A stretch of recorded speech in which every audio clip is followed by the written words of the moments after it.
So, what is the most important Sanskrit word within Buddhism?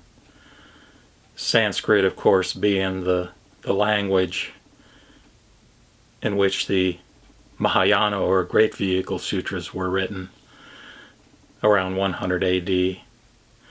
And of course, Mahāyāna is one of the important words, no doubt, meaning great vehicle, meaning that vehicle that is capable of ferrying all sentient beings from this shore of suffering to the other shore of perfect enlightenment or Buddhahood.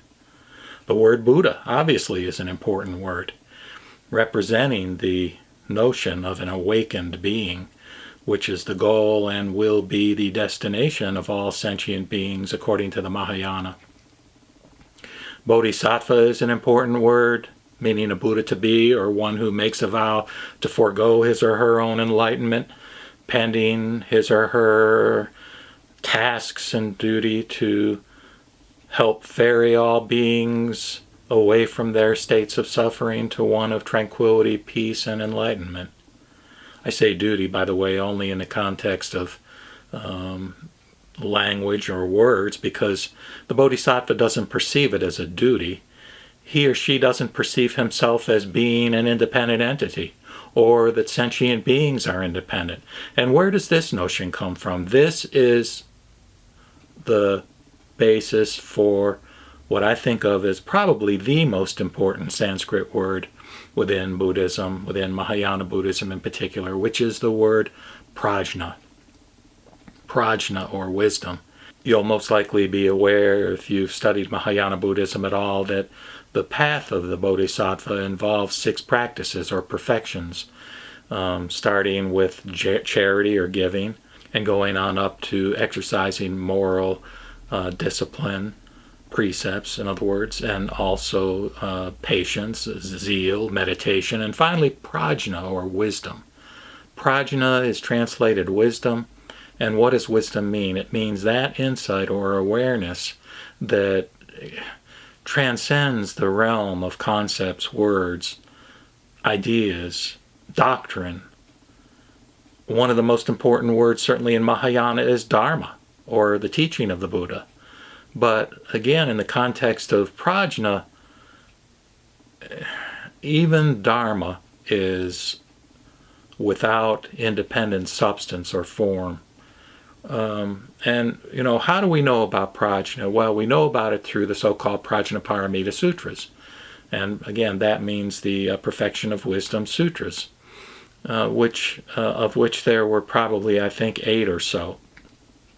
And what my intention is in the next few days or couple of weeks is to complete the recitation of one of those Prajnaparamita Sutras, namely the sutra in 700 lines. These Prajnaparamita, or wisdom sutras, are sometimes identified according to the number of lines. And actually, I just discovered, I think there's a person out there who's reciting some of the Mahāyāna Sutras in English, and I think her channel is called Dharma Water, and I think she actually may have recited the Prajnaparamita Sutra in 8,000 lines. Now, again, the 2 most famous Prajnaparamita Sutras are the Diamond Sutra and the Heart Sutra. The Heart Sutra being simply a 1-page explication of what is probably the essence of Mahāyāna Buddhism.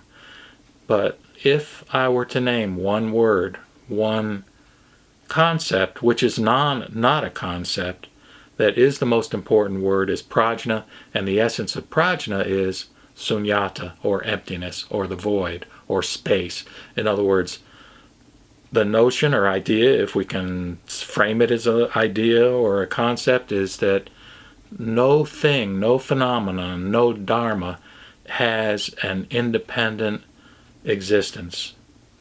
That there is a fundamental and mysterious or mystical interconnectedness within the realm of the universe and the cosmos that we in our ordinary mode of consciousness are not easily aware of. Why? Because of our own ego.